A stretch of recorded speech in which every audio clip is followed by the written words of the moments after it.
Welcome back, everyone. It is sunny Sunday, and thank you for joining me live again this evening. We are going back to the future tonight, and the last few live streams that I've done, I've been doing by myself, or we've had Danny on. Obviously, you know Danny, and Danny's own channel is exploding. So big congratulations to our dear friend Danny. But I'm going to bring back another dear old friend this evening. We haven't seen him for a while.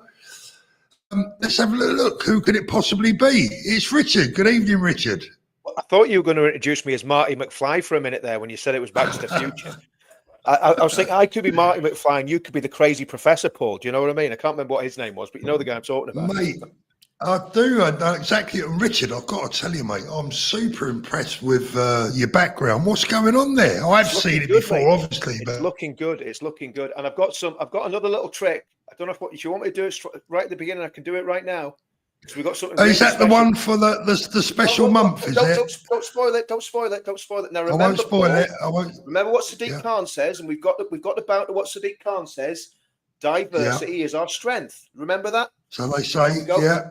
Remember what month it is, for the sake of diversity, and we're not taking the mick. There you go. YMCA, it's fun to see. Richard's got all woke. Oh dear, mate, it's great to. You've turned off now. By the way, go on. If anyone's epileptic, right, just look away from the screen now.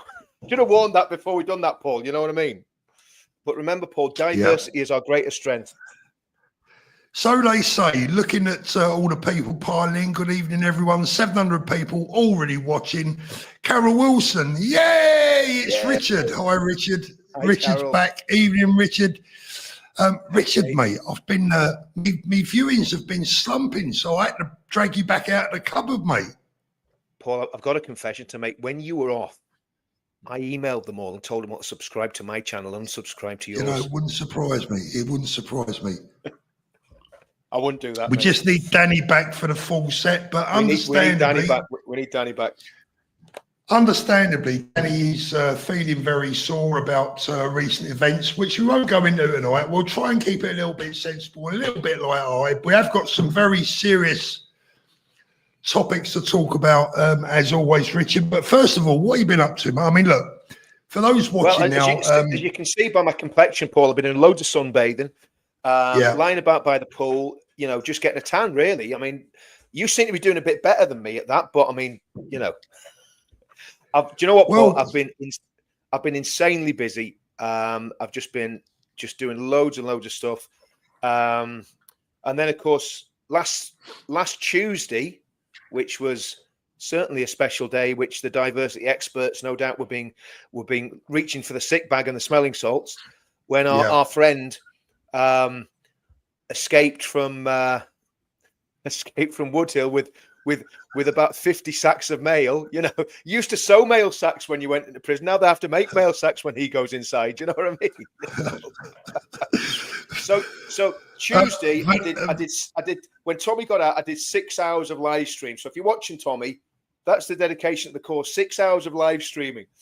So that was a busy day. But yeah, I've been really busy, mate. Really, really busy.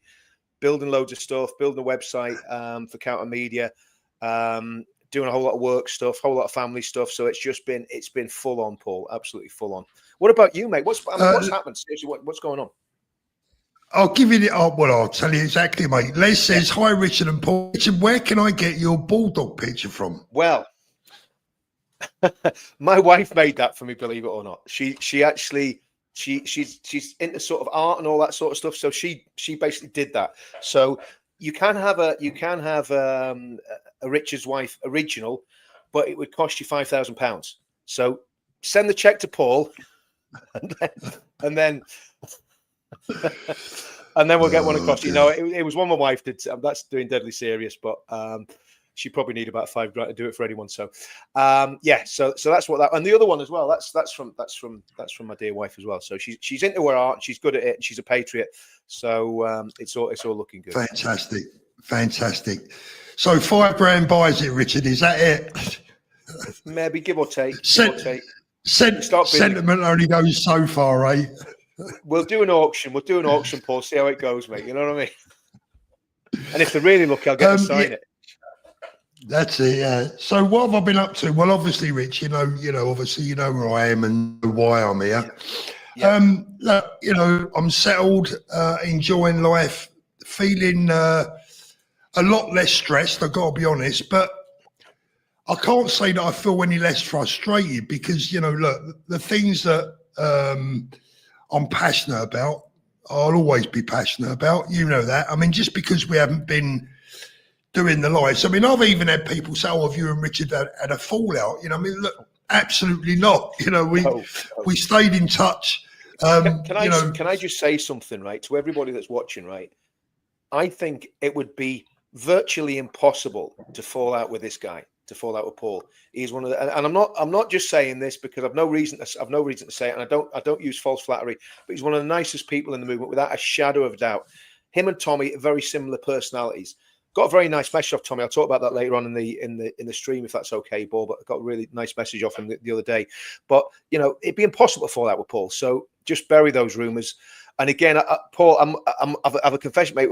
When people were being a bit prickly, they were getting both barrels from me on the channel, and the mods were deleting stuff left, right, and centre if anyone's been a bit of an arse. You know what I mean? So it's thanks. No, I mean, the only thing I'm going to disagree. Go on. The only thing I'm going to disagree with you about, Rich, is that Tommy's a much braver man than me, mate.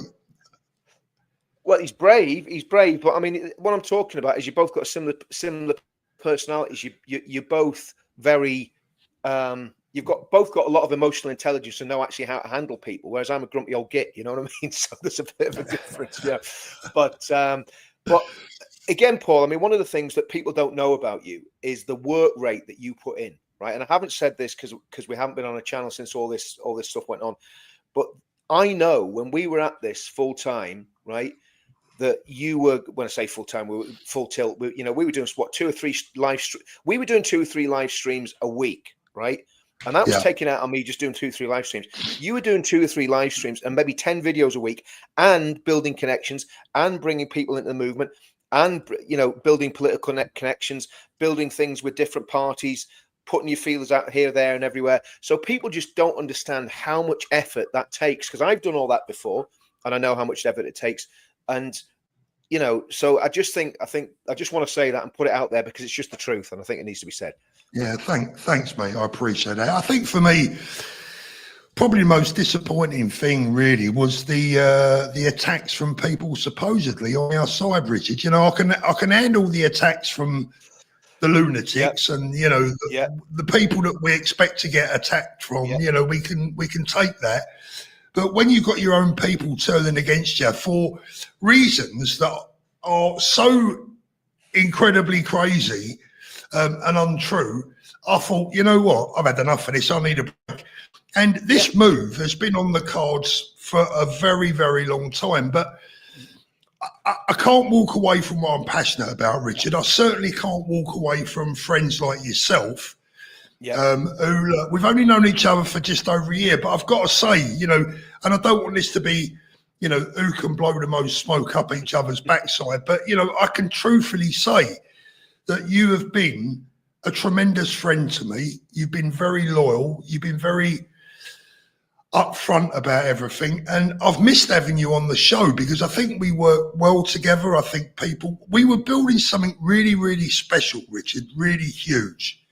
Yeah. And I think that is why people started to attack. In fact, I have no doubts. I have no doubts. I agree, Paul. There's a lot of different dynamics. Some of it's jealousy.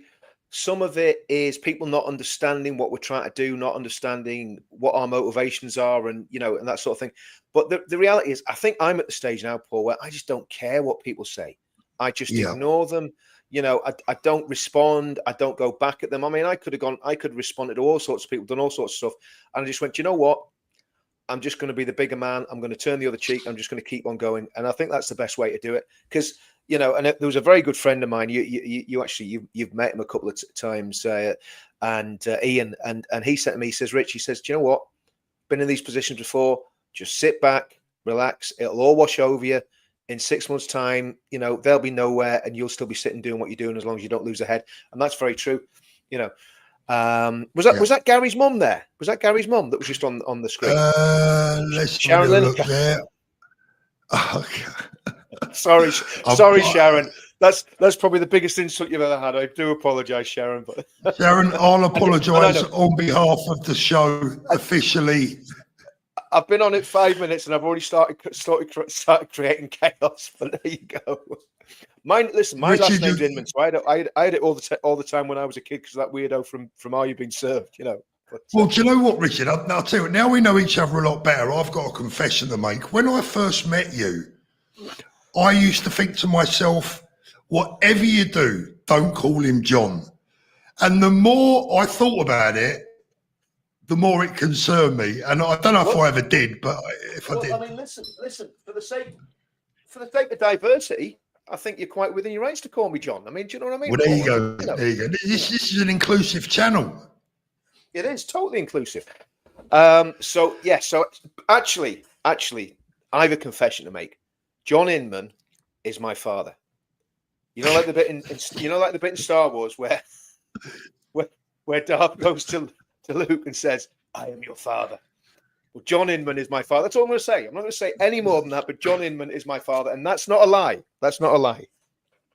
Right, quick, before we get into the serious stuff, I've got a quick recommendation for anyone that's going to bed tonight and wants to watch a film.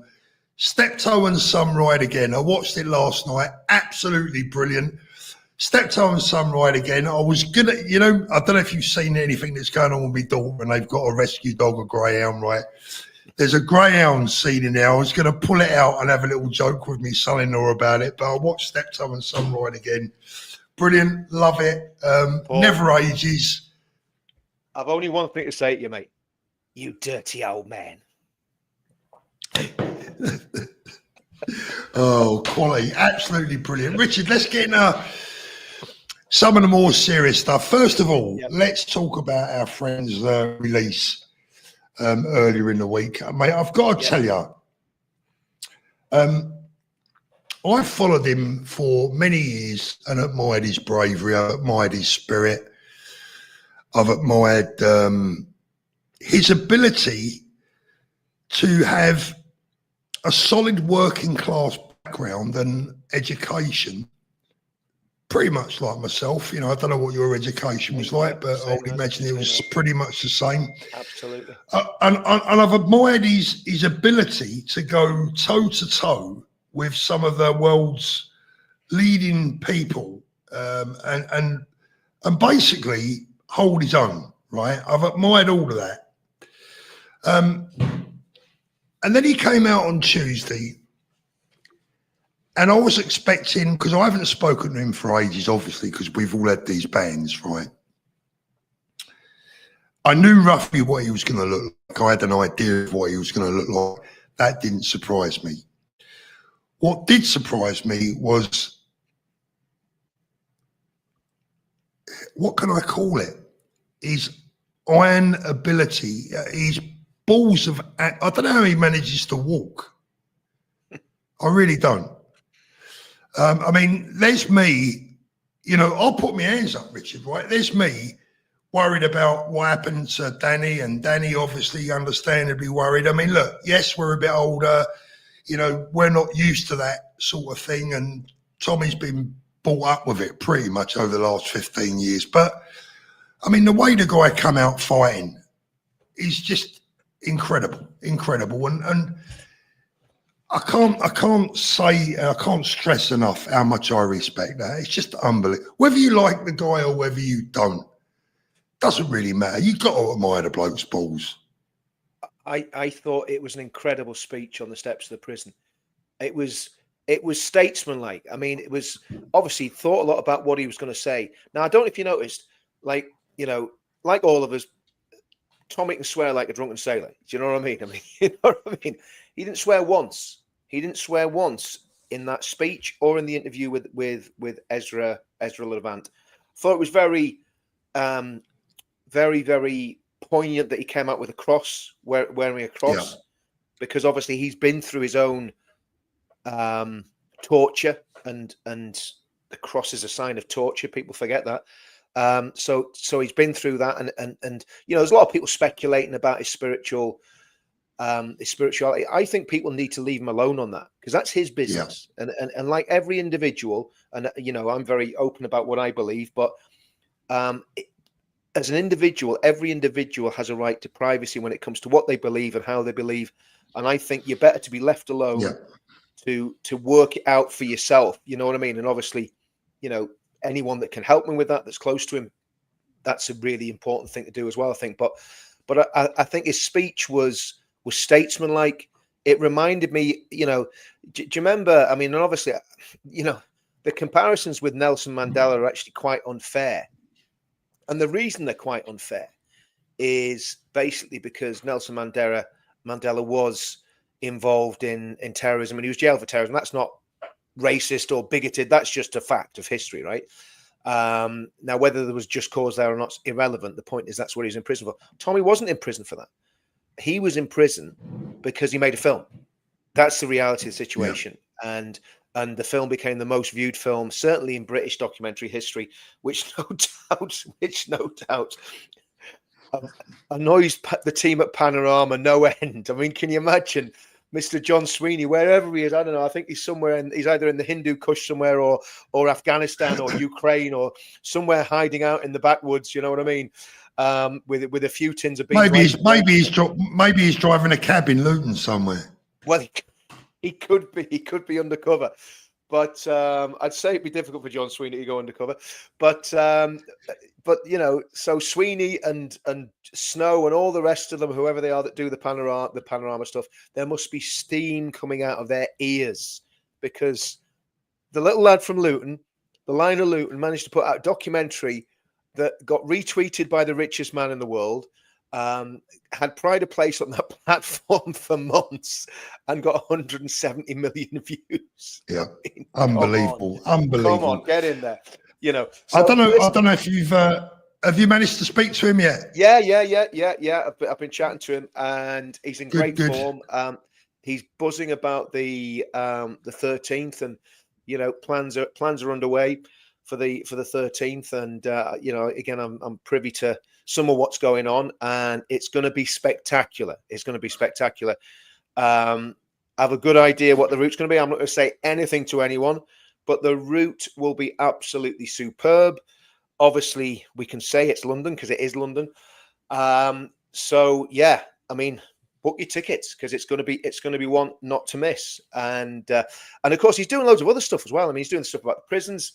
But the thing, and he mentioned you when I was chatting to him. He mentioned you and spoke with you in the highest possible terms, Paul. And he said, look, I know what's happened to you two guys.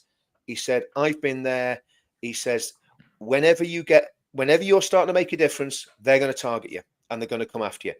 Now, I think there's now, again, I'm not going to push this on anyone, but I think there's a spiritual reason for that as well. So I think there's a lot more going on than we even probably understand. But certainly, what happens is when the deep state see weaknesses and see areas that can get in, they push, they force their way, and they do what they target is in ways that they know will scare us and intimidate us. And I think that's what they did with Danny. And again, we're not going to go into that because obviously that's all been covered in a great deal of, there's been a great deal of courage, and they did it with me. So the reality is, but the thing is, Paul, we're still here. Right, we're still here. Yeah. We're not doing anything illegal. We're not breaking any laws. What we're trying to do is save our country. So as far as I'm concerned, they can do what the hell they want. We're not backing down. And that was basically pretty much Tommy's attitude as well. Tommy said, look, if you have to take a couple of months off, you take a couple of months off. You sort whatever's going on out, take your time off, and then come back when you're ready to come. So it was some really good, really good, very uplifting. And again, do you know the thing about it is, and again, it sounds like I'm just complimenting everyone here tonight, but I think sometimes we need to do that. To me, he showed real leadership, because Absolutely. he could have said, he could have not bothered to contact us or whatever. But no, one of the first things he did when he got out was contacted his mates. You know what I mean? That have had his back, and his profile and his stock will rise so high now. He's going to be, stratospheric, and the fact that he reached out to little old me sitting in Northern Ireland, you know, spoke volumes to me. And again, it was very uplifting, very encouraging. And, you know, yeah. So I listen, it's like I've said before, I first got to know Tommy in 2017, right? Nobody wanted to know him then, you know, like people in our movement, you know, the movement as it was then, it was kind of, you know, the veterans and what have you. And, you know, some of the football lads, people were they were very wary of him because of what the mainstream media, because of what they painted. Do you know what I mean, Paul? Yeah. But I've seen him grow as an activist, as a journalist, you see, I think the thing is, people don't realize this, but Tommy is a political leader. He may not be involved in a political party, and I think he is, Richard, but I'm not sure he wants to be one of you. I think he's more interested in being a journalist. He is. I'm really not sure that he wants to be a politician. No, he doesn't. But you can be a political leader without being a politician, if that makes sense. You know, you look at someone like Alexander Solzhenitsyn, the Russian dissident. You look at Lech Wałęsa, the trade unionist in years ago, in the 80s. They didn't start out as politicians. They were freedom fighters, and they were, you know, and they weren't violent. They were non-violent. I mean, these were guys that were doing it in exactly the same way they were doing the hard. Martin Luther King Jr., probably one of the most influential men in American history. But he never became an elected politician. Is it coming, Richard? Let me just get through one or two of these. Hugh is a new member. Thank you very much, Hugh. Really appreciate that. Andrew, thank you so much. Really appreciate that. And AJ Audit is a member for 7 months. Good to see 2 of the 3 Stooges. We're only one missing. Oh, look, Cyber Night Walker, thank you. Great to see you and Richard back. Hope Danny might join these guys again sometime, but respect his decision. I think Danny will be back, mate. But we'll have to wait and see. But whatever he does, like we say, we'll respect his decision. But Danny, another great human being. That's what I love about Danny so much. And if you haven't subscribed to his channel, by the way, guys, please make sure that you do. That is Danny in Spain. Richard, there's got to come a time for Tommy, surely. And I was thinking about this today. I was having a cup of tea, thinking about, you know, what's been going on. Now, a few months back, I called out Piers Morgan on X for what he is, a troublemaker, a man that plays games with the truth, a man that has cowardly attacked Tommy on numerous occasions, inaccurately, has not given him the right of reply. And I called Piers Morgan out on X, and Piers said that he would give Tommy the chance. He answered my criticisms and said that when Tommy was free, he would give him the chance to have his say. First of all, will Piers Morgan keep his word? That's the first thing. And we'll try and make sure that he does.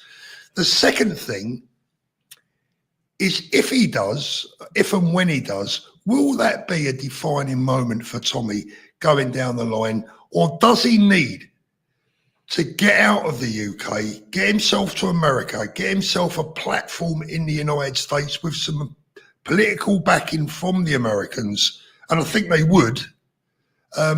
What would your advice to him be? Well, I think obviously, first off, anything about him going to America, I think what we've got to do is be very careful what we say with that, because he's not going to America. Because the next thing he's doing is he's going to court on the 5th of June. Oh yeah, of course, he's not going to do it. He's not going to go to America until. Oh no. You know, well, he's never ever been a flight risk ever. He's never been a flight risk. He's never even mentioned going to America. I mean, obviously, there's been a lot of speculation about it, but you know, and if they can get him in there, I think that'd be fantastic. You know, knowing Tommy, I think if he went to America, he'd probably do the lecture circuit, make a few million quid, because he's a switched on guy, and then he'd come back, you know, and say, "Come on, let's have it. I can afford any lawyers that you know. I can out bankroll you on the lawyers, and I've got all these mates in America." So if he ever did do the lecture tour in America, I think that'd be great. I'd love to see him get in. But again, this is where the lawfare and you know, remember what I think it was Mark Stein said. You know, the process is the punishment. So it's he gets out of prison, and the day before he gets out of prison, or the day after he's announced he's getting out of prison, they charge him with whatever. And we're not going to talk about that because obviously because of contempt, but they stick another charge in him, right?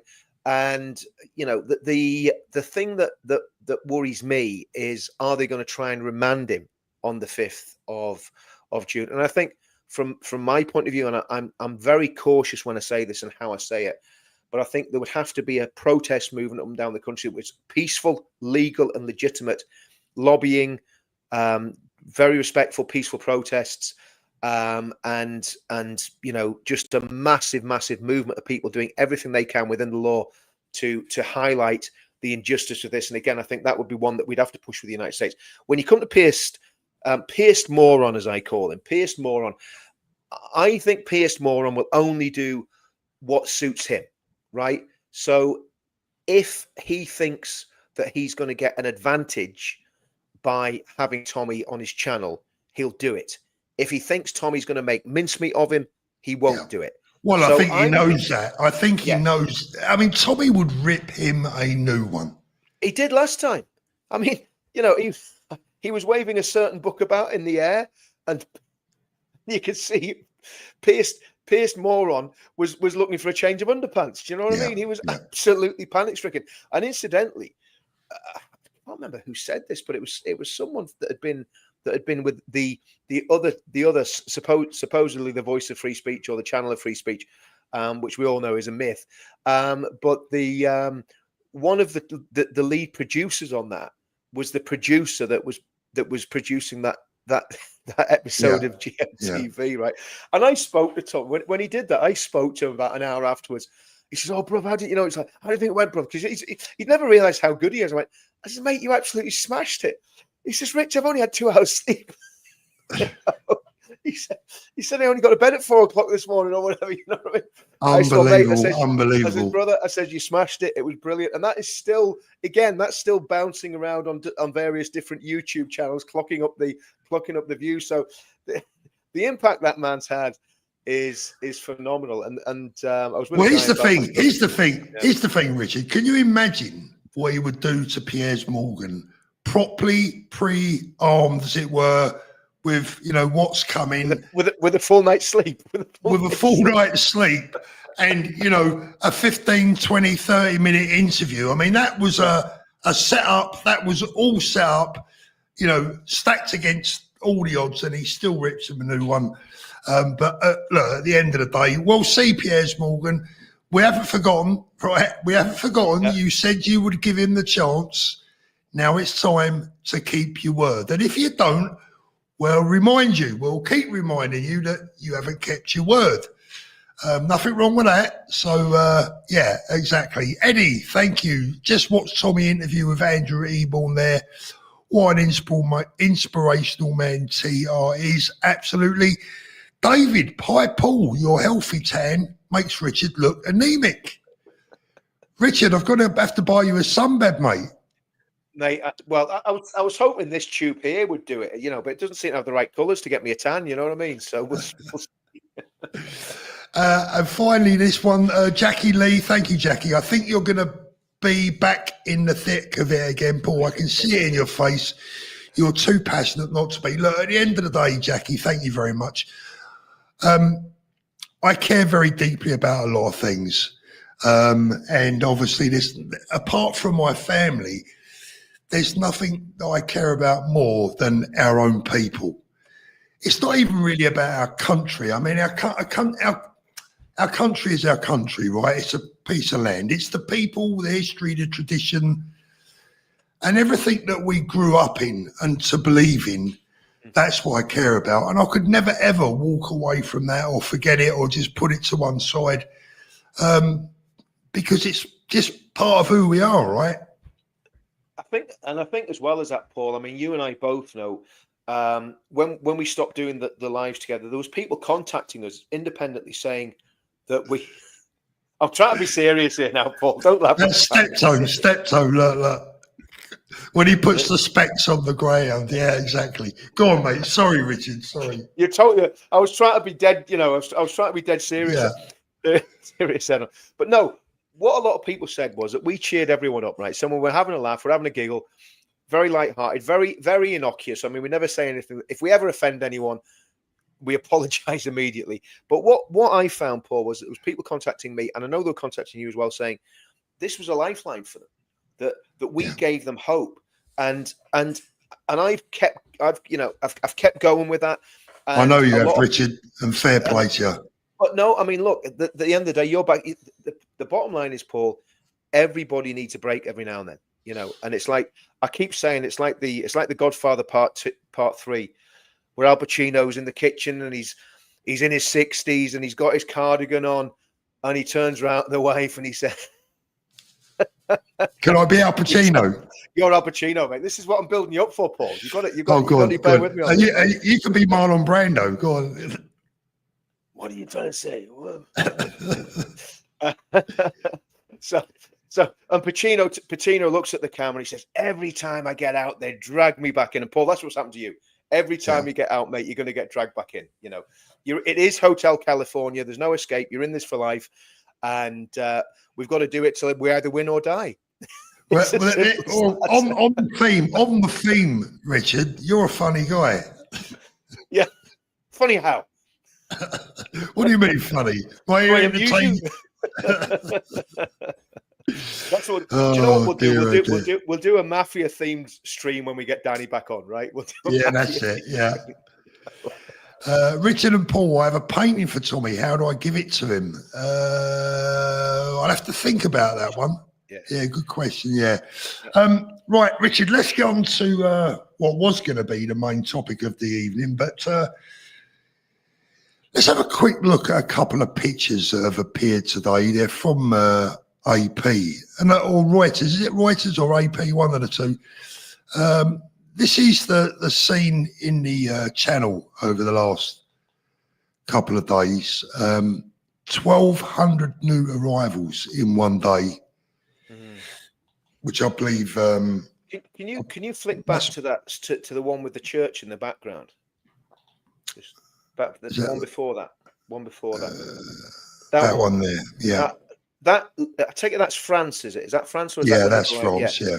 So that's right. I mean, if you look at that, right? So that picture, right? That picture there is an illustration of exactly the trouble we're in, right? So you've got a French, probably a Catholic church, a nice seaside town, and on that beach. Now, again, it's obviously AP have been very clever to pick a picture with a couple of kids and some women in it. You know, they're really reporting the news impartially and giving us a fair picture of what's happening. Not so, you know. But the reality is, none of those people are European, right? None of those people are trying to get to the UK legally. They're all trying to break into our country, right? And in the backdrop is everything that is European: a church, a seaside town, something very gentle, something very innocuous. And I think, you know, what we've tried to do, Paul, and I think I'm convinced we're doing the right thing, and that's why I've, you know, been talking about spirituality and all this sort of stuff as well as everything else. What we try to do is defuse some of the anger.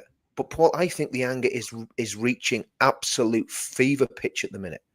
You know, there's people in Northern Ireland talking about, you know, what can we do to challenge this and all that. There's people all at Scotland, Wales, you know, the whole of England, you know. Well, I think the Scots are slowly turning as well. You know, I mean, yes, everyone is. Everyone is. The same in the Republic of Ireland. So the whole of these islands, the people are rising up and saying something needs to be done about this.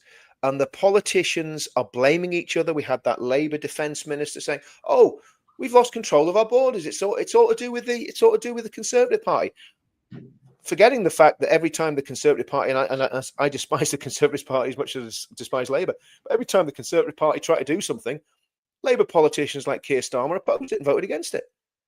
You know, voted it down.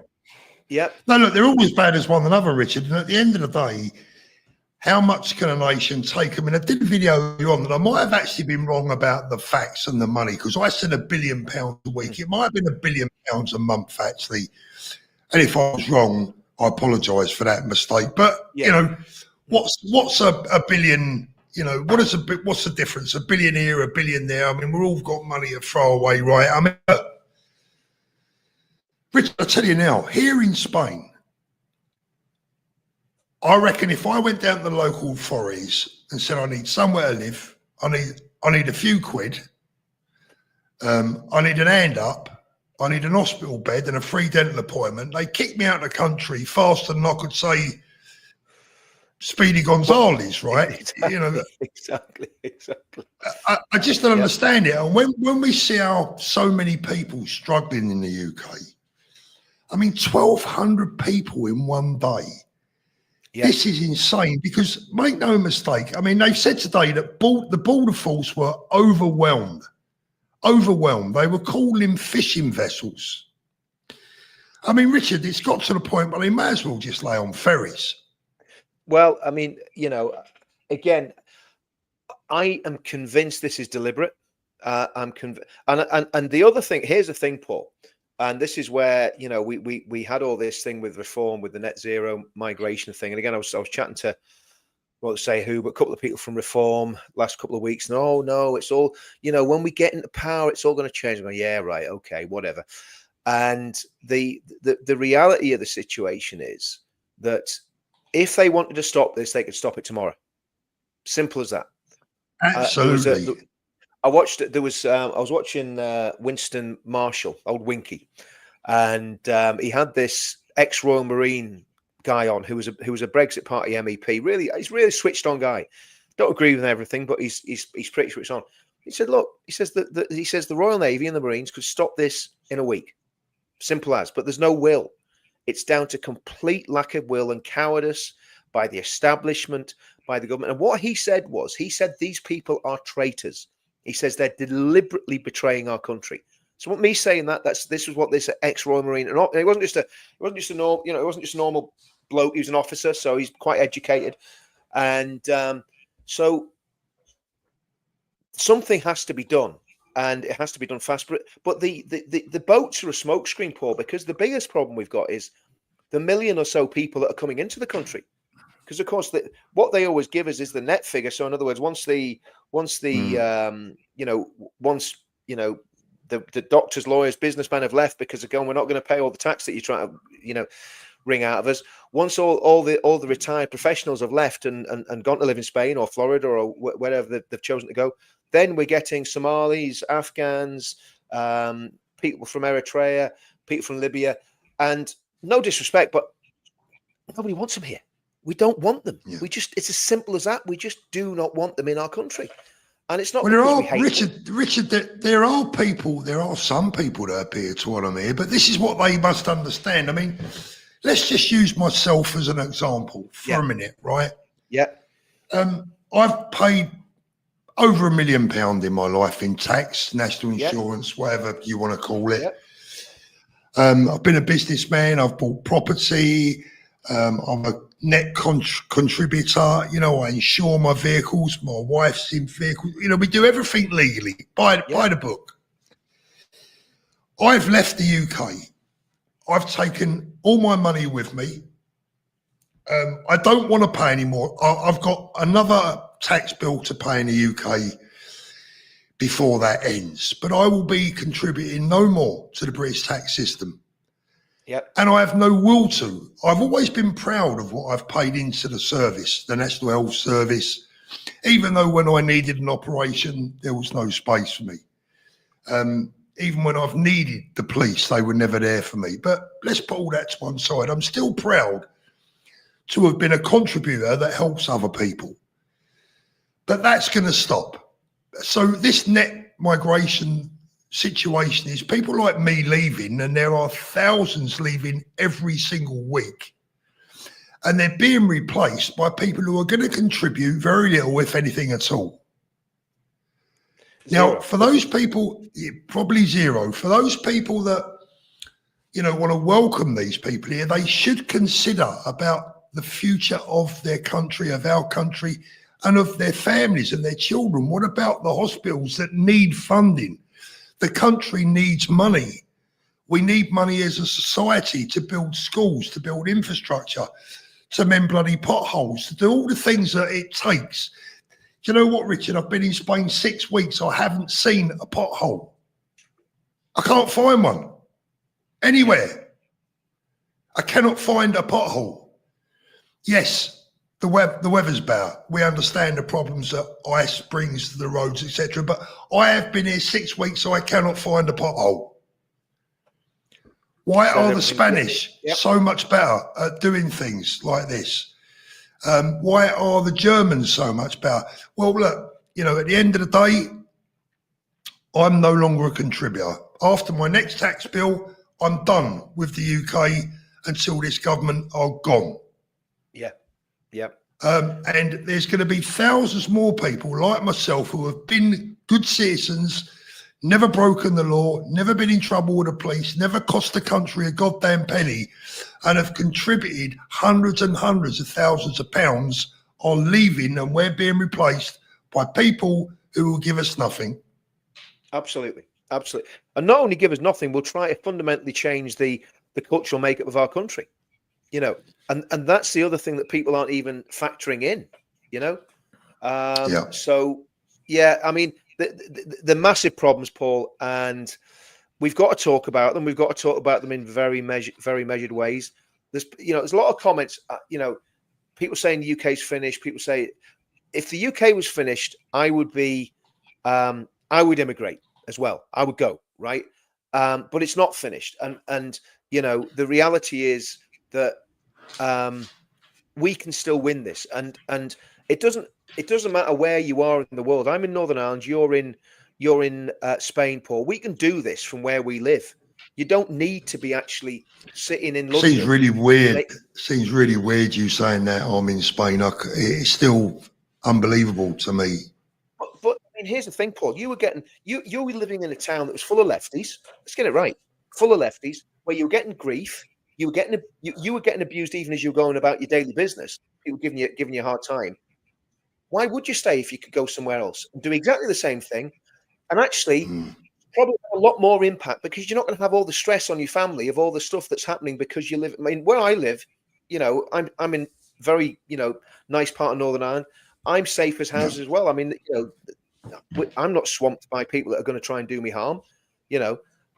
So the reality is that, you know, why stay somewhere where there's a massive stressor by living there when you can do exactly the same thing and do it, except be chilled out and not have all the worries and the hassle if you're living right in the heart of it. And you know, so I don't think there's an issue. And Paul, it takes, for me or you to get to England, it takes what, 3 hours for you? Couple of hours. You know, a couple of hours. Yeah. You know, 3 hours, maybe, if you're including your travel time to the airport. So, you know, half a day, and you're in the centre of London. So, you know, the reality is we can be anywhere we want within hours. So it doesn't make any difference where you actually live. It's what you do where you live that matters. And the fact that you've picked up the baton again, and we're having these vitally important conversations for the people that follow our channels, right? Because believe you me, Paul, the emails I got, and I know you got them, and I know that's a big reason why you're here.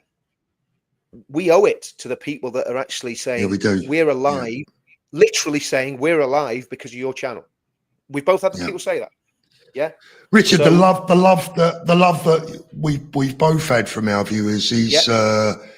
I mean, if you was to speak to my wife, and I'll never ever have my wife on this channel because of the nefarious people out there that want to make a story up about everything that I do, whether it be about a dog or whether it be about, you know, whatever it is, they'll find a fault in it. But, you know, if you was able to speak to her, she would tell you that the number one thing that I've taken from this, what we've done in the past, are people like the Claires out there and the Allens who I had was messaging yesterday.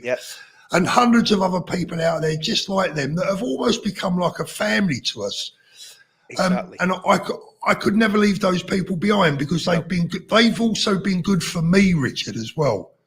Likewise. And I know you know, it's not just us helping our viewers. The viewers help us as well. 100%. Because it makes us realise that we're not alone and that, you know. Exactly. So I'm very, very grateful to the loyalty that our viewers have shown us. I really, really am. No, me too. And I mean, you know, I think I was going to say something there. I think that the fact that that we've been able to do this is a massive. It's almost like a responsibility to keep doing it, to keep giving them hope, and to keep saying. And that's not a patronizing thing, because listen, same as when you do lives, Paul. Sometimes we have some difficult questions. We have some people challenges on what we say and what we believe, and that's absolutely fine. Oh, that's what I was going to say. One of the things Tommy said to me was, when he was in prison, he got more mail about me and you than about anyone else that was doing YouTube videos. Everyone was saying, we love Paul and Richard. They're always speaking up for you, Tommy. You know, so he was telling me that he was actually getting people, while he's sitting in prison, he's getting people saying, Paul and Richard are doing, are smashing it, out there. And obviously Danny as well. But, so I took that as a great compliment that people are actually noticing. So what we've done, no wonder we came under such pressure, because we were actually making a positive difference. And for some reason, people can't stand that, but that's Richard, I'm going to be honest with you, mate. I'm going to be really honest with you, and I'm going to just say it as I feel. I'm going to put this. Look, it's a matter of principle. Supporting Tommy, especially whilst he was away, was a matter of principle. And if it was anyone else, I will always stand up for people when they've been wronged. And I don't care, by the way, who that is, what race, religion or colour they are. I don't want to see innocent people in jail. And I don't care what they look like or what religion they follow. I think being put in prison for something that you don't deserve to be in prison for is absolutely vile. It's as bad as it gets. So look, even if Tommy was to turn around tomorrow and say, Paul, thanks very much, mate, but whatever. I don't mind. It'd be up to him. I'm pleased that we were able to support him, try and help his family a little bit. And look, as I said, I just want to be judged for what I do as an individual rather than attached to any group. Does that make sense? Yep. Well, I think we're all the same. I mean, all of us are individuals, and I totally agree, Paul. I mean, and I think that's what you've been very good at. And the fact that you haven't actually said, well, I'm part of this group or I'm part of that group, means that you've had a lot more autonomy and been able to do things that other people probably wouldn't have been able to do. You've been able to probably reach out to people that I wouldn't have been able to reach out to, because obviously I've been walking this road with Tommy for so long that I'm associated with Tommy, and I'm quite proud. I'm proud to be associated with him because he's a friend, and I've stood by him when it wasn't popular to stand by him, and I've criticised him, as well. If I thought he's done something wrong, I've been very straight with him, and he's criticised me if I've done stuff wrong, but never in a a sort of unpleasant, nasty way. But at the end of the day, if you tell each other the truth, don't you? And I think all of that has fed into what we've managed to build, because I've come from a slightly more radical background than you, and obviously you've mellowed me, I think, Paul, and there's a friend of mine across here in Belfast have done a bit of that as well when I was really a firebrand. He was like, Richard, calm down, so sometimes you need that, don't you? You need someone to say, and sometimes maybe I've pulled you slightly in the other direction as well, and it's just a good mix. It's been a good mix. Do you know what I mean? Yeah, I think so. I want to touch on this, Richard. Remind me before we go. YouTuber Craig Houston being arrested. Now, I've read up a little bit about it, but I just want to touch on this. Don't let me forget that one. I want to touch on this one. Richie Wales says the super rich tax dodging are killing the country more than those clowns on the boat. Ricky, look, the super rich dodging taxes is an occupational, what's the right word? It's, what did Arthur Daly used to say? Tax avoidance, not what is it? What did he used to call it? Evasion, not avoidance. Tax avoidance, not evasion. Avoidance is not illegal. Tax avoidance. You see, and this is what this government are trying to do. They're trying to make tax avoidance illegal. Tax evasion's illegal. But not paying, using the benefits in the system to make your tax bill reduced is just wisdom. It's not, listen, do you know what, Paul? When you look at what these scumbags are spending our tax money on, 100 billion a year to the Chagos Islands or to Mauritius. so that we can give something that was a British protectorate or a British sovereign territory away. I mean, it's insane. You know, however many billion it is a year. At what point do our own people start to matter, Rich?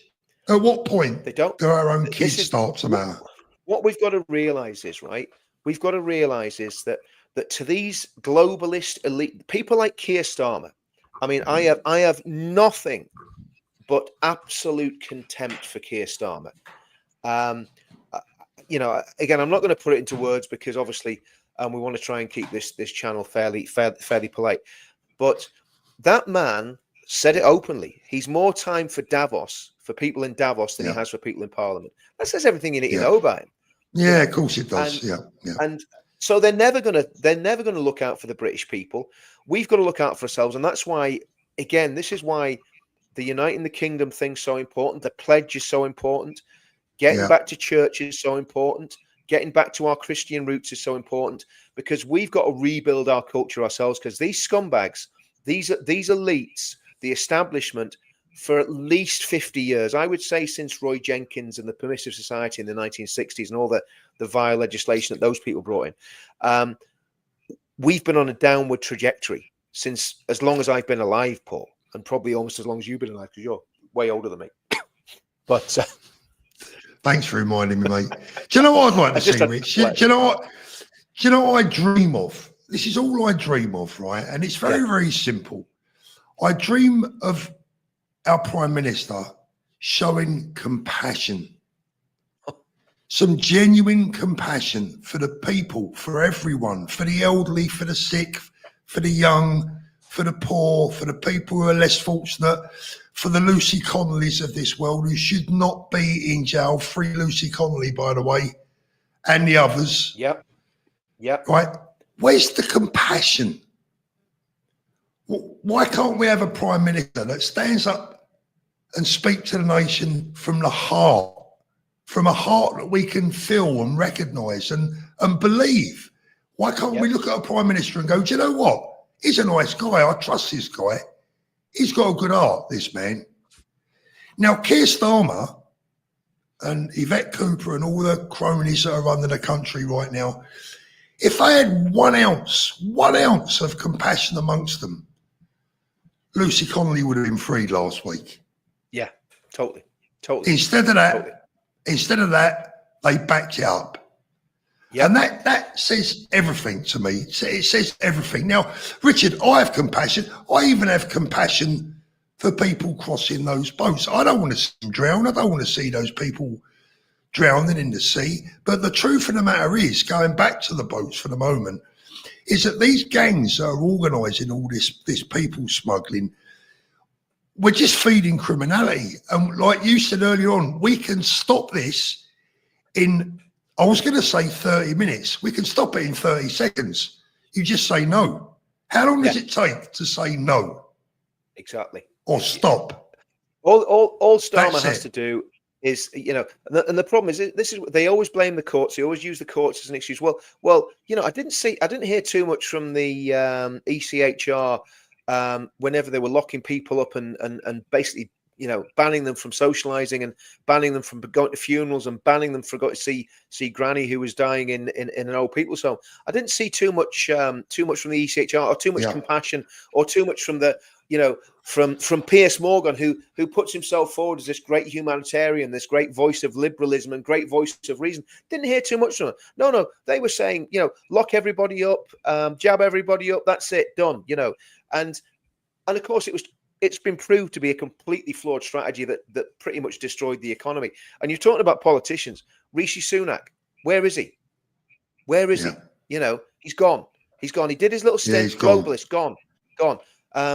You know, Boris turned out to be, and I warned people. Tommy was in prison in 2019. I made a speech at a Tommy demo outside the BBC. I said, listen, you think Boris is going to save you? He's lying to you. He's going to con you. You're not getting Brexit. Northern Ireland's been left behind. And I was absolutely right.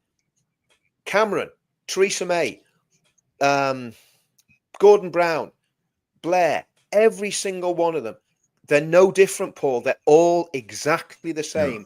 They're all clones. It's just this slug of a man this soulless, shark-eyed predator of a man is just worse. He's worse. But all of them have been bad since Blair. Actually, all of them have been bad since John Major, because John Major also did a lot to betray the United Kingdom. People need to remember that. People need to remember that Major took us into the Can a Prime Minister, absolutely, can a Prime Minister, maybe I'm naive, Richard, can a Prime Minister have compassion? Yes. Yes. I think so. If a president can have compassion, because I think you could say that Donald Trump has a lot of compassion. You know, if you look at the way that he deals with individuals, you know, some people might not like his policies, like the deportations and this, that, and the other. Well, that's what he got voted in on. But when you see him interacting with people and the way he's empathetic with people, absolutely, a prime minister can have compassion. Maybe British prime ministers can't have compassion. I don't know. Maybe it's something in their psyche, but you know, I mean, well, they seem to struggle with it, don't they? They seem to struggle, and I think the thing is, since Blair, it's been the insincerity of the politicians. You know, now believe it or not, I wasn't a massive fan of Thatcher because of what she did to heavy industry in the north of England, the coal mining, the steelworks, the shipyards. You know, she let them go, right? But she was a great friend of the military. You know, she was very, very concerned when the Falklands War happened, when there was those, you know, the big losses, you know, San Carlos Bay, what happened on Tumbledown, the SAS helicopter going down. From what you hear, she was very, very disturbed by all that. So people, you know, even Churchill, I mean, Churchill was a tough old cookie, but he had compassion and he cared about the people. So you see, I think the difference is that those people, Maggie Thatcher, whether you agreed with everything she did or not, like I say, I didn't agree with everything she did, but Maggie Thatcher was a patriot and she loved the United Kingdom. She was proud of our military. She was proud of our armed forces. Winston Churchill was a patriot. But the only two prime ministers anyone will remember from the last 100 years will be Winston Churchill, in any good way, will be Winston Churchill and Margaret Thatcher. There won't be anyone else. You know, nobody remembers Ted Heath, Jim Callaghan, the 60s. You know, I mean, come on, you know. So I think, you know, the reality is, of course, you can have any human being in any job can have compassion and empathy. But that's what's missing from me from politics. When I look at politics right across the board, it seems to me that most of these people that find themselves in the big house, they lack compassion. Whether they've got it before they get there and then it's beaten out of them. You know, I think that happens a lot with the police. You know, a lot of people join the police service with the very best of intentions. And very quickly they realise that that's not the way it works. Who knows? Corinne, thank you very much, Corinne. You've been a member for 3 months. Lovely to see you both together. Best Black, thank you. The Peace Cult was in Belfast yesterday, 90% white. David Crosby, 60s, 70s, 80s, UK glory days. I'm a 1965 born. Yeah, the 60s, 70s and 80s, I would agree, were the glory days. Mark, the past parties should be done for mismanagement. Well, I think we should have our money back under the Trade Descriptions Act. Let's talk about this guy. Thank you very much, Mark. Let's talk about the guy that's been arrested up there in Scotland, Craig. Just want to check my phone because one of the lads I had on from the SDP a couple of weeks ago, David, he's a veteran. Actually, he's really good. You should get him on yours, Paul. He sent me a message. He sent me a voice note, which I won't be able to listen to. You can mute yourself if you like for a minute. Yeah, I'll mute myself. I'll just listen to the note there, Paul. Yeah, I'll read a couple of. Yeah. The media painted Katie Hopkins as a demon. None of it was true, absolutely. And Katie is right up there with almost with Tommy, in my opinion, in many respects. The COVID prisoner says, how much longer do patriots wait? Can democracy take our country back? Well, democracy is the way we take our country back, because that is what our country is all about, democracy. I think it's tyranny that's taken our country away from us in many respects, but we win it back through democracy.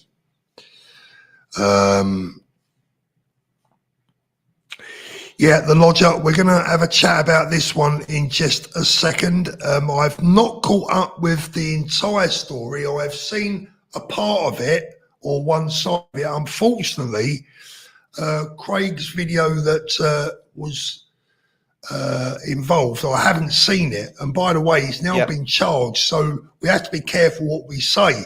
So we can't actually talk about that particular case, Richard, for legal reasons. And we all know what happens when you do. Yeah, I got that off my mate there. What we can say is that he is the leader of the SDP in Scotland. So he's a leader of a political party. He's the Scottish leader of the SDP in Scotland. And of course, the SDP, Paul, you remember in the 80s, the SDP was polling probably similar figures to what the Conservative Party are polling now, right? So without going into the case, and again, I've got a good idea from what my friend told me about the case is about. Without going into that, this is just yet again another instance of a voice, a dissident voice, a political leader being arrested and charged. Now, we're not going to say any more than that because obviously, you know. Well, I was going to say what we do, Richard, we talk about the risk to YouTube. By the way, hello, Ian, and happy birthday, Warhawk. Let's talk about the arrest of YouTubers and the threat of people using social media in general. Now, one thing I think is very important that everyone out there understands, I'm sure that most of them do, but the police or the authorities are not really going around arresting people who are pretty much unknown, who don't have much of a following, who post something shitty on Facebook or X. I mean, it does happen. But the bigger your following, the bigger the risk, the greater the risk. And I think all YouTubers on the centre right these days have to consider that a knock on the door could come, because we know what happens when the authorities don't like your message. And if you've got a big following, they particularly don't like it. So where do they go from here, Richard? Well, I think this is where we need our American friends to keep the pressure up. They're putting massive pressure on the British government, on the Westminster government. They need to put the same pressure on the Scottish government, because obviously, you know, Scottish policing and the Scottish judiciary are independent to a certain extent of the English government, English judiciary. Same in Northern Ireland, same in Wales. So what we need is, and I've made quite a few videos on this over the last few months, we actually need YouTube to take the handcuffs off everybody and turn YouTube into what Twitter is, which is basically pretty much a free speech platform. And I think YouTube are actually doing that, Paul. I think they're, you know, our friend got his channel back last week, so he's live on YouTube. I've noticed a lot of other people who were demonetized are now monetized again. My channel, by the way, I just want to plug my channel before I forget. If you're not subscribed to my channel, go to Counter Media on YouTube. You'll find it. This Counter Media UK is a big C on the actual platform. But go to that channel and subscribe, because we need to get these channels up, because it's spreading the risk. It's spreading the risk. I've got my own channel, which got about 40,000 subscribers, but that's not monetized. This new channel looks like it's going to be monetized, and if that's the case, I need to get as many subscribers, because if I can start getting money from doing this, then I'll do more of it. And it's just a simple. And for anyone that doesn't like that, for anyone that can't stand the thought of Richard actually getting a few quid in return for his hard work and the risk that he puts himself in, my message is tough. And by the way, it's Google that pays him, not any individual. I love this sense of humour. Jazzy B, Paul, you're browner than me and I'm an Indian. Looking great. Spain suits you. Well done, mate. Love that. That's funny. That's how you get along, right, Rich? That is how people who are slightly different colours and backgrounds, that's how we all get on, by taking a piss out of each other and having a laugh. Well, do you know what, Paul? I haven't said this yet, but I put a video. It's actually on Counter Media, so if you want to see it, you can jump on Counter Media. There's a guy flew from South London, black lad, flew from London to meet me. I didn't even know he was coming. He sent me a message yesterday. He says, "Rich, I'm in Belfast." I went, "Well, I better come and see you then," So jumped in the car, went up, so spent a few hours with him, had a bite to eat, had a coffee. And he's a Christian lad, and we were talking about, how important that was to both of us in the movement, and how much it can have a positive effect, and help people to be probably less angry and more forgiving and all that sort of stuff. So had a really good 3 or 4 hours with him, and that's what our movement's about, Paul. There's some absolute 100%. diamonds in our movement. 100%. Absolute diamonds. Do you know what, Richard? I honestly believe. I mean, when you look at guys like Shoaib, and we've got Lubna, and we've got plenty of other people who are not necessarily the same colour as us. Well, you anyway.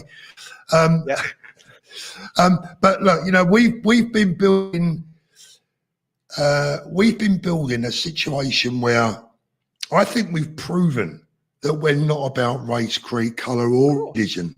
Yeah, we're about culture. We're about love and peace and getting on with each other. And I don't care what side they come from, the extremists. I'm not interested in them, right? Yeah. I've got no time for the extremists. We just all want to get on. And I think we've brought people, instead of dividing people, I think we've brought a lot of people together. I really, really do. That's what they're scared of. That's what they're scared of, Paul. Yeah. I mean, obviously, with me, religion is very important, and and that's one of my fundamentals. But it's not important for everybody, and I respect that. I have some great debates on the channel with atheists. Shoaib is probably one of the most loyal people to me in the entire movement. Absolutely, right? Yeah. I mean, he's had my back, and when people have been attacking me, and there's been, like you said, there's been a lot of friendly fire. He at the cost of himself, he's put himself in front of those bullets. Do you know what I mean? And I'll be having shows. He's on the channel later this week. Yeah, he's on my channel this week as well. I'm going to get him. I'm going to get him on mine as well. So we'll probably get him on. If he's on with you later in the week, I'll probably get him the week after. But if he's up for it, but Lubna put friendly fire from people that should be actually supporting him. At the end of the day, people in the Muslim community should see what she's doing. Go, oh, what she's doing is really good, because it's going to mean that we're going to be able to peacefully coexist together. That's what Lubna's about. I have never heard Lubna once criticize Islam, criticize Muslims. She says things about the community that are true, and she's very honest. She's very articulate, and the way that she's been treated has been absolutely shameful. And I know she did a live earlier. I haven't managed to have a look at it yet, because I was kind of getting ready for this. But it's shameful. It's shameful the way people have been treated. And all we're trying to do is bring people together. And do you know what, Paul? As long as I've been in this is what it's been like. And I'll tell you something else that people don't realize. When Tommy was doing the EDL was exactly the same. Yes, people try to hijack it. And yes, there was far-right people attached themselves to it. But every single meeting that they had, there was always either someone like Amit Singh there, or a black speaker, or someone from the Jewish community, or an ex-Muslim, and that's the way it's been with Tommy from the beginning. It's the way it was when we were doing the veterans and the football lads. We were exactly the opposite of what the media was trying to portray us as, and in fact, the far right always hated us. We always had loads of problems with the far right, the proper far right. I mean, they're getting so small now that it's that they're kind of irrelevant. But always, we were getting stick for being too liberal, if you want, and being too centrist. Do you know what I mean? And this is why Farage's position is so strange and so damaging. And you've got to ask massive questions, because why was he saying, and Tice saying, and Mohammed, whatever his name is, the Mohammed Yusuf, Yusuf, what do they call him? Zia Yusuf, Mohammed Zia Yusuf. Why are they pushing people like us out of the party, like Ben, like Rupert, and obviously loads of people whose names no one will know? Why are they all being pushed out, and they're bringing people in that are left wing? I don't understand it. I really don't understand what they're playing at. But so I think that's always been the case, that we have been about bringing people together. And now, because the scale is so much bigger, and because our friend has now got his YouTube channel back as well as his Twitter, just wait to see, if we can keep him out of the clink, wait to see this blast off over the next few months. It's going to be something else. Buckle up. I've got my account. I've got my account in the chat. Bert says he never paid £1 million in tax. I'll tell you what, Bert, I bet I bloody have. It felt like £1 million. Well, I'll tell you what, mate, they had nearly 250 grand out of me in one go once. So that was a quarter of the way there. I've paid my dues over the years. Oh, dear, oh, Lord, yeah. Mr. Firefly, hello, Paul. Hello, Richard. Alan said he left 30 years ago. Yeah.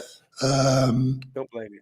Mark says, I pay super tax, grinds my gears. Look, over here in Spain, the tax is just as high, if not a bit higher, I believe. But at the end of the day, I'm happy to contribute wherever I am. You pay your way, right?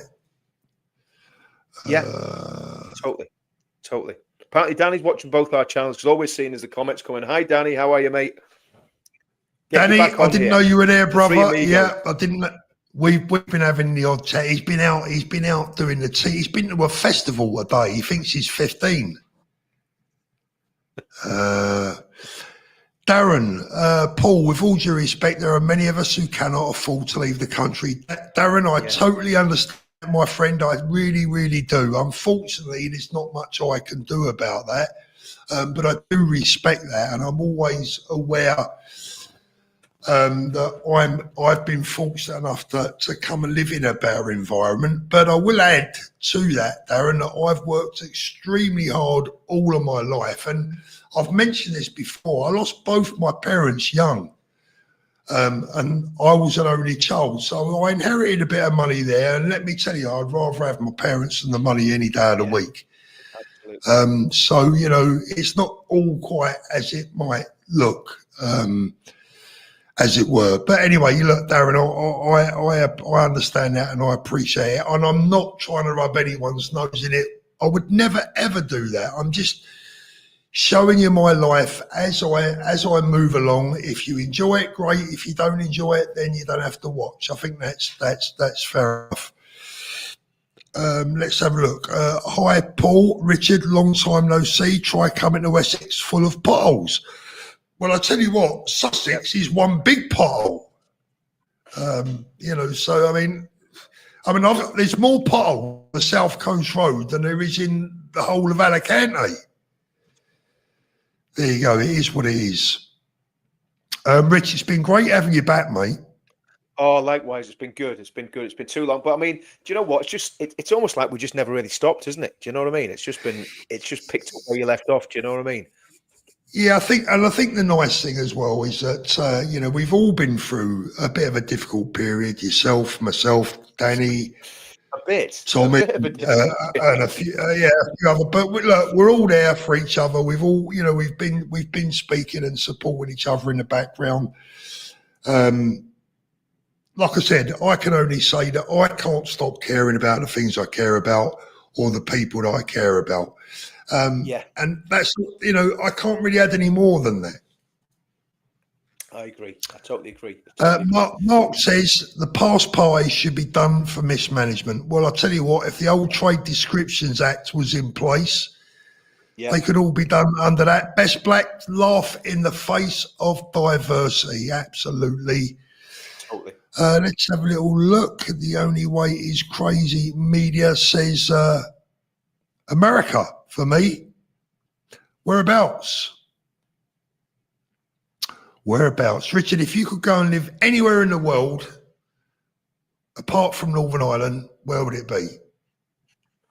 Well, I go to the Philippines because that's where my son's living. So I've never been there. I was going to say, don't say London. No. I'd go to my son's living in the Philippines. He married a girl from the Philippines. And she's due the first baby soon, so that's going to be my second grandson. And yeah, I think if I had to leave Northern Ireland, if if people came and said, Richard, you've got to go, then I think, yeah, I'd go and pester my son in the Philippines and, you know, hopefully build a nice house out there, because it's all pretty cheap out there, Paul. You know what I mean? And it's sunny and you can swim in the sea. Well, unless you want to get eaten by a shark, but there you go. That's another story.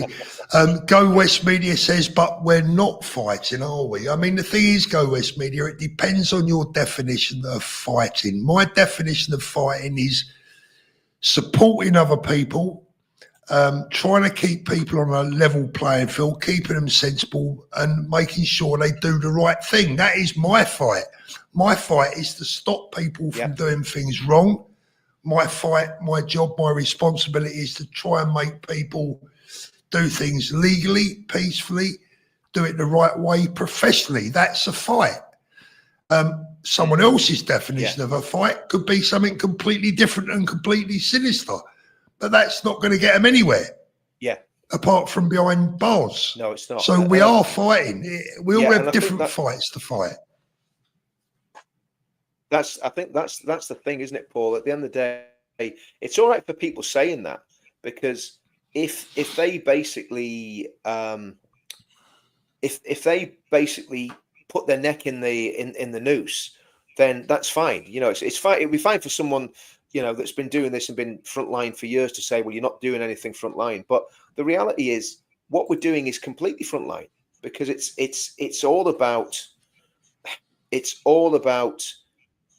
getting the word out there to as many people as we can to hopefully change things at a general election. You know, that's what everything we're doing is about. The pledge, uniting the kingdom, finding a political party. And again, my verdict, I don't know about you, Paul, I ain't changed my opinion. My verdict's still out on the politics side of things, and what the solution is there, you know, because as it stands, I don't see any one party being able to do what needs to be done, because it's such a big job, you know. So you know, absolutely. I just want to have a little laugh at. I just got to have a little laugh at this one. Look, Woodsy 04, Thorpe is in it for the super chat money. Yeah. I mean, I should dine out on those super chats tonight. McDonald's or something like that. They do make you laugh. Honestly, these people. You need to teach. You're going to have to teach me how to do it, Paul. You're going to have to show me how to do this, mate. You know what I mean? Oh, look at that. I'm going to leave that one up. Thorpe's in it for the super chat money. Nice dog, anyway, Woodsy. Nice. Bless him. Yeah, nice dog. Look after him, mate. Look after him. Yeah. Right, Rich, I'm going to wind it up. Let's have a little look. Thank you very much for watching tonight. Well over 2,000 people again. Please don't forget to hit the upvote button. The more upvotes we get, you know what? We might do it a bit more regularly. Got to try and hoodwink them into giving us a thumbs up, Richard. And by the way, it is free. It doesn't cost anyone. Don't worry. We don't get paid. Exactly. And listen, I mean, subscribe to Counter Media. Get across and do that. Subscribe to Counter Media, because we want to get that. Counter Media, get over there, subscribe. Danny in Spain, get over there and subscribe, and please give us a thumbs up. Great to see you again, Rich, and come back again soon. Yeah, you're back again 100%. Soon. Good man. Oh yeah, of course. Always. Yeah. Love to everyone. Have a great week. Stay safe, and we'll see you soon. God bless everyone. Have a good week. Soon. Good night.